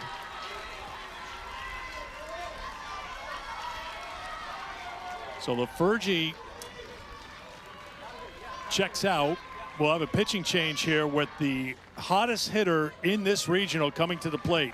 I mean, hindsight's easy to look at and say, well, send her. The throw got away, and we saw all that. But with Wittenberger coming to the plate, you don't never want to make the final out at home plate, certainly. And I think this is, in many ways, Riggi putting full faith and confidence in Wittenberger coming up with another hit to bring this run in. Well, she has been on fire. So Lucy Callett will come in and pitch now.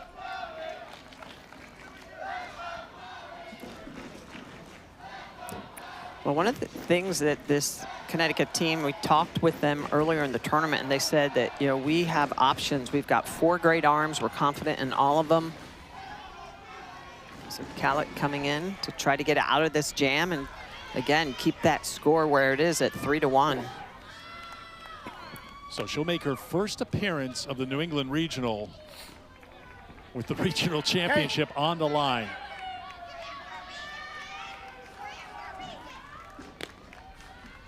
And she will face this hitter, Chloe Wittenberger, 2 for 2 today, 9 for 10 here in Bristol. 9 for 10, that's not a typo. That's amazing. This will be the first time she faces Callett, of course. But whoever she's faced, she's had the upper hand. Let's see what happens here. You almost wonder if first base is open. Do you just pitch around her and then try to go after Riggi?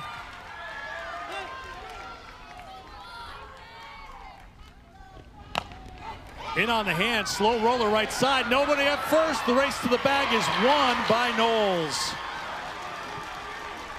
We go to the bottom of the 6th. Last chance for Connecticut. Rhode Island 3, Connecticut 1. A trip to the World Series determined next.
Presented by Dick's Sporting Goods. Every season starts at Dick's.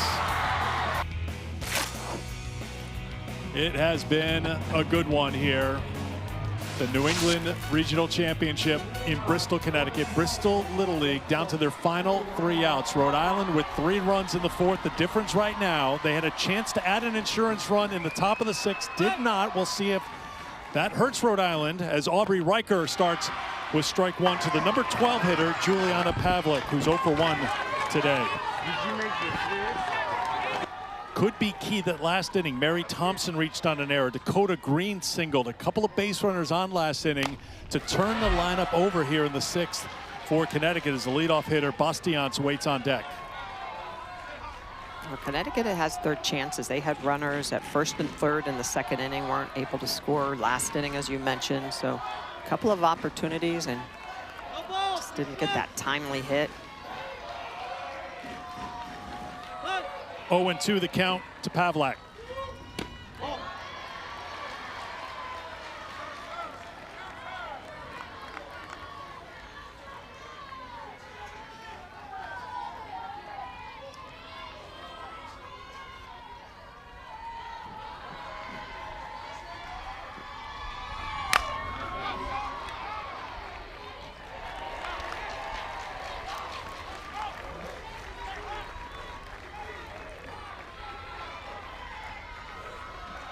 4 strikeouts for Aubrey Riker, 2 coming last inning. She gave up a run in the first. That's it. The 1-2. Grounded foul. We'll do the 1-2 again.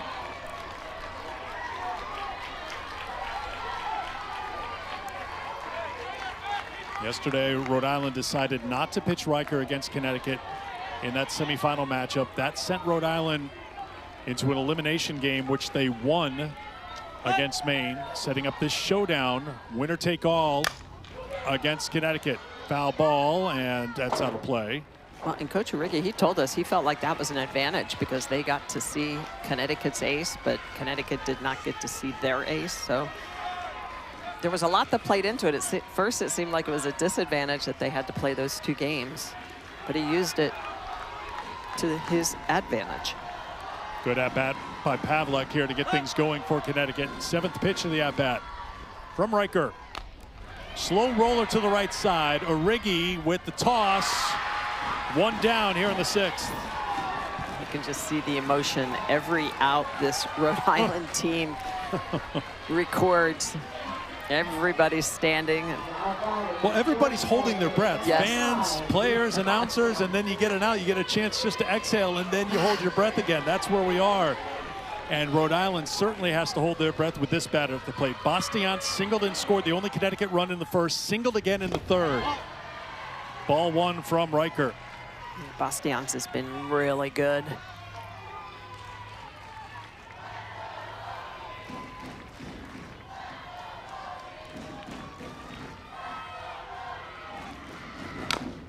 One and 1.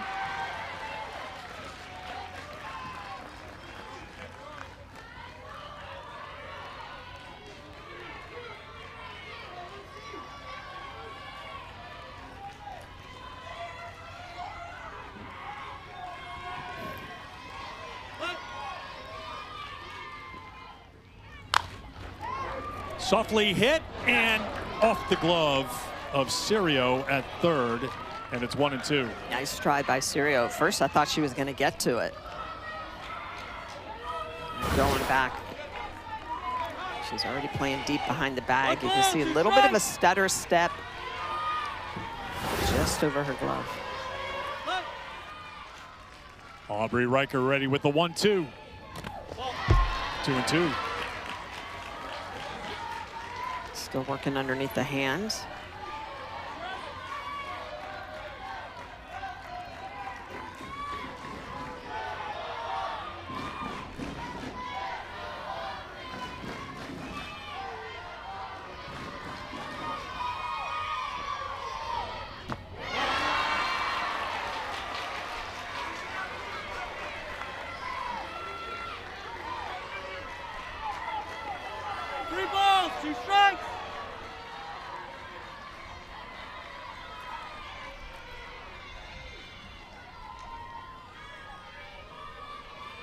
Big 3-2 count.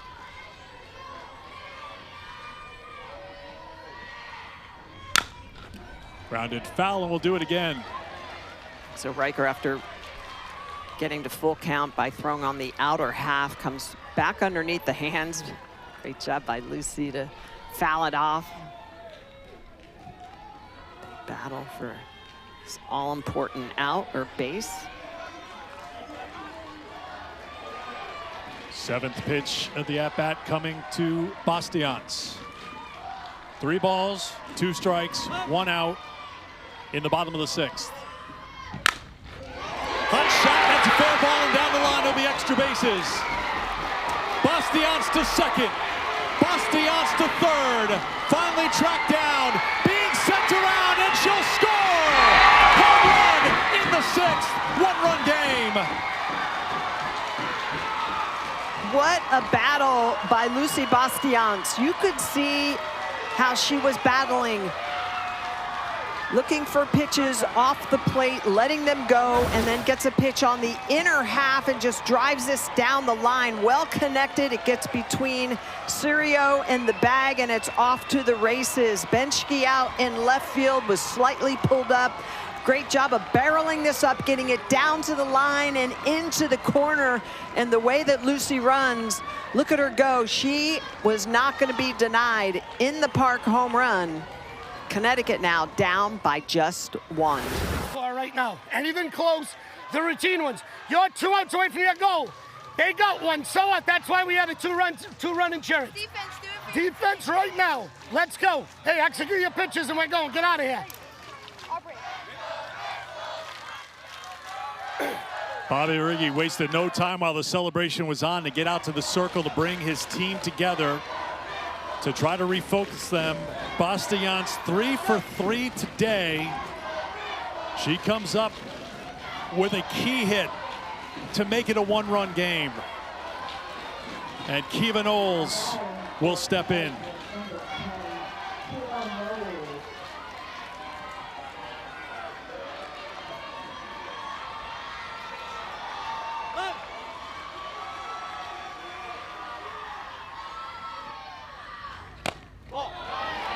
When we're done here in Bristol, we will get you to the next championship game. We still have some work to be done. Right now, if you're looking for that game, it's on ESPNU. And when we are finished here between Bristol and Cranston, we'll get everybody to that matchup. 1-1 the count to Kiva Knowles, who's 0 for 2 today. Hit hard to center field, down for a base hit. Knowles picked the fine time to get her first hit of the regional.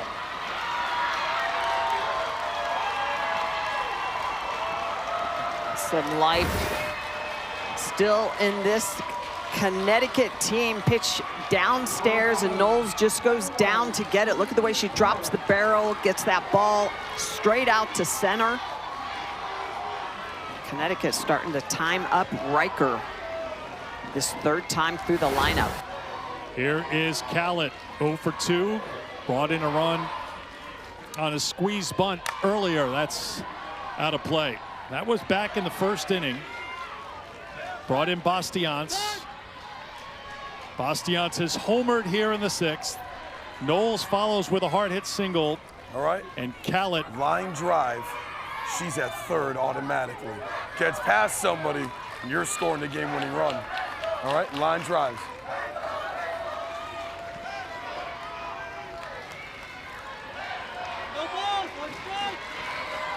0-1 the count to Lucy Callett.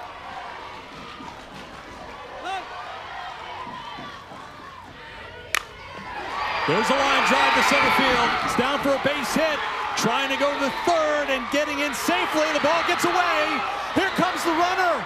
Caught off 3rd base, diving back to where the base was. That's good enough.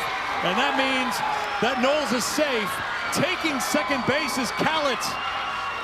Tying run at 3rd. Winning run at 2nd. Wow. With 1 down. It's exactly what Coach Whitlock just said. Line drive, you're going to get Knowles at 3rd, and then you'll be at 2nd to score the winning run. She comes down, the ball gets away. Makes the decision smartly to return to the bag.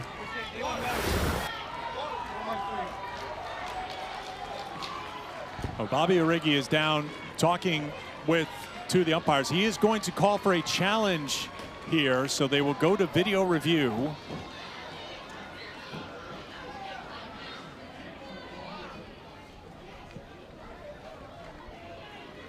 So the drama will build a little bit more as the replay center will take a look.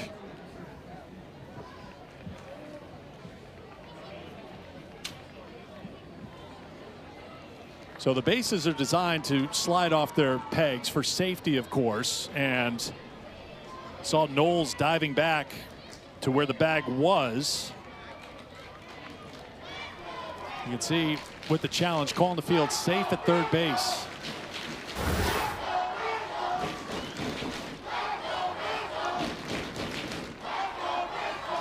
So she goes sliding in, dislodges the bag. Gets up to go, but then went back to where the bag was before she knocked it out.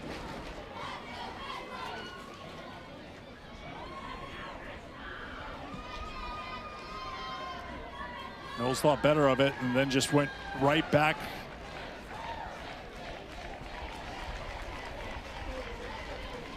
Question is, as they go to replay, did she get to the spot where the base was? Right. That must be what they're looking at here. And that's going to be kind of a best guess. And when you talk about video review, there's no guesswork involved. Yeah, you can't really see from that angle because there's no base to be able to tell. It looks like it appears as if she's back. You can see the third base umpire right on top of it. That's right. Bradley Wathen, so his call in the field was safe. It's the first challenge we've had here today. You get 2 unsuccessful challenges in the first 6 innings. So certainly a challenge that's more than worth it right now for Origi. Yes, I think more than anything, it helps break the momentum. It, puts a little pause in, lets his team catch their breath.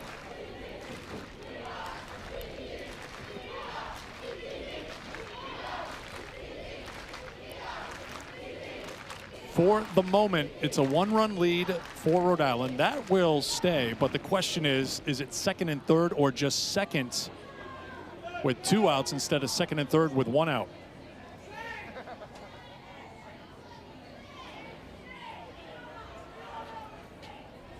Knowles at third, Callett at second, and Lafergie coming to the plate.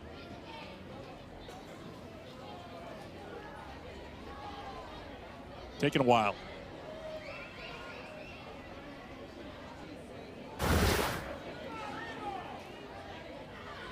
So here's the look from the camera behind home plate. Knocks the base out, then starts down the line. You can see where the third baseman was playing. Does she get back to an area? And the umpire didn't move, so that leads me to believe that it's back to where the base was lightly secured. Again, lightly secured, so it gives away for the slide, so there's no injury.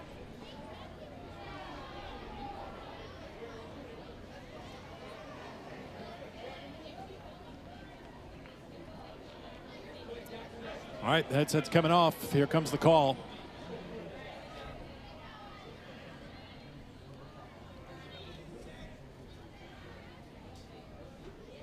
Still some discussion.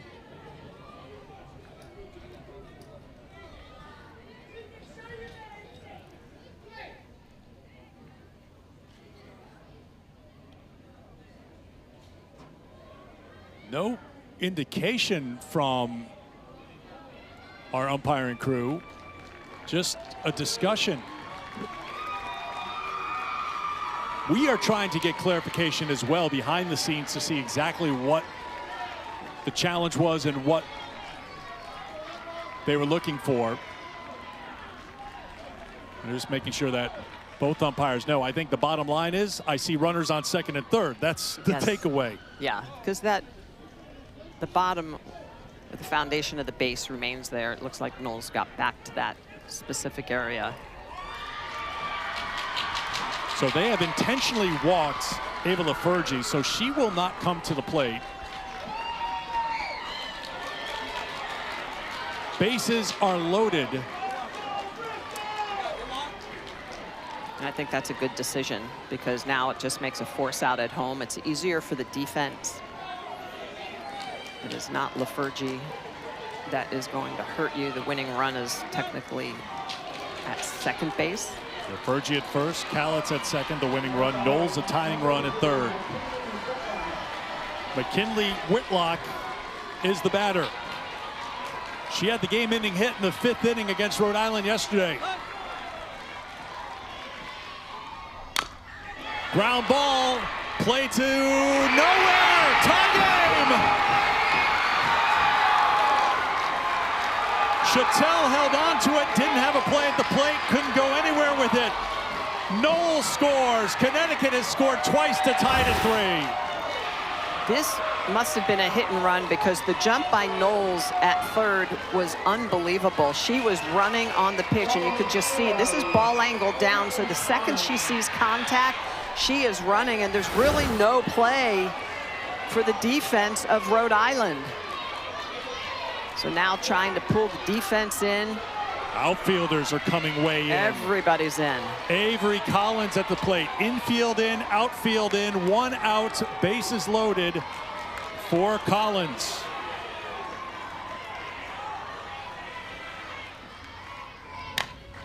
Fouled off for strike 1. Collins 0 for 2. Fly to right in the first, bounce back to the pitcher in the fourth. She has put the ball in play twice against Riker. Callett at third, the winning run for Connecticut. Time called.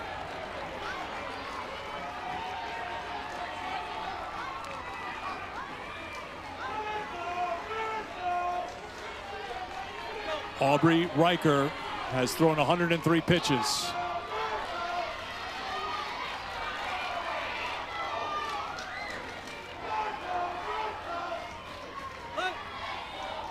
The 0-1 to Avery Collins. Kept in front by Castillo, 1-1. Great job by Castillo. What a pressure situation. Ball in the dirt. She's able to keep it in front.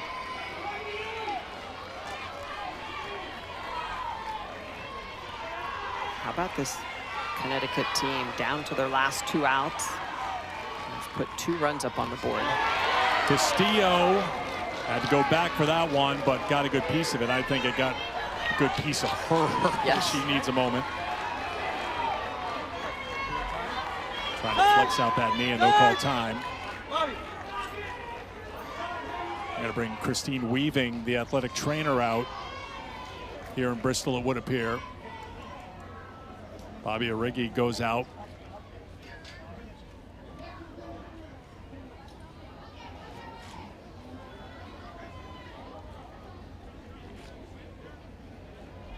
Catcher doing whatever she can to keep the ball from getting away, giving up every piece of her body, and in this case, the spot where the shin guards weren't covering. She has worked hard this entire regional.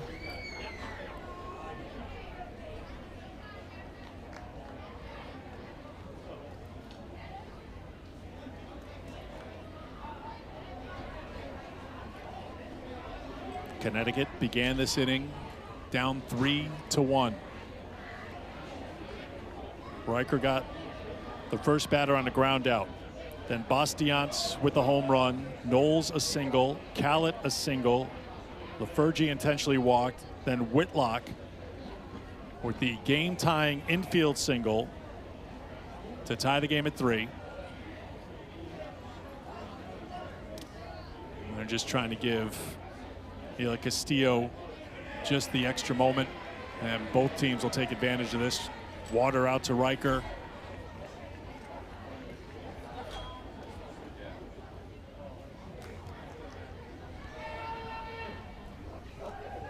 Avery Collins getting a drink, the batter, who's been talking to Adam Whitlock. Good sign here, Castillo putting her helmet on. Tough kid. All these young ladies working hard all summer long for this moment, battling. They know the gravity of it. They want to stay in the game.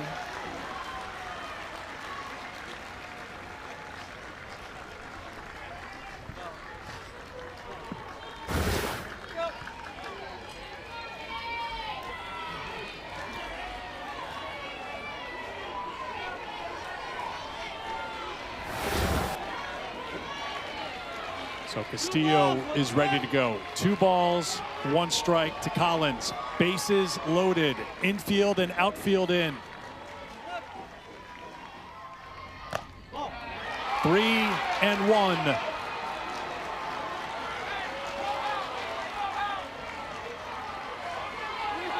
Collins has to be taking all the way here, you would think, with the bases loaded.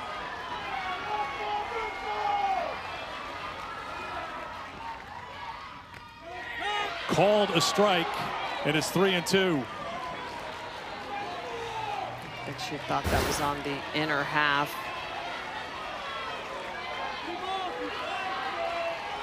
Three balls, 2 strikes, 1 out. Tie game, bases loaded, bottom of the 6th. Line drive off the glove of the second baseman. A run will score. Connecticut is going to the World Series.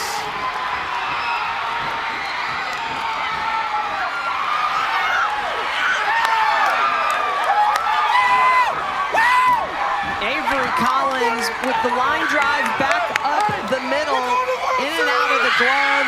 And unfortunately for Rhode Island, unable to make the play. Bristol, Connecticut able to come back and score 3 runs with 2 out, 1 out in the bottom of the 6th to walk it off. Rhode Island would not have been in the position they were it not for O'Riggy's 2-run double in the 4th inning to put them in front. Dad goes up to console and help his daughter up, who now lines up to shake hands. What a battle. 3 runs in the 6th, and Connecticut, New England regional champs. Ball hit hard back up the middle. Great effort by O'Riggy. Almost able to make that catch, but Bristol scoring the winning run in the bottom of the 6th.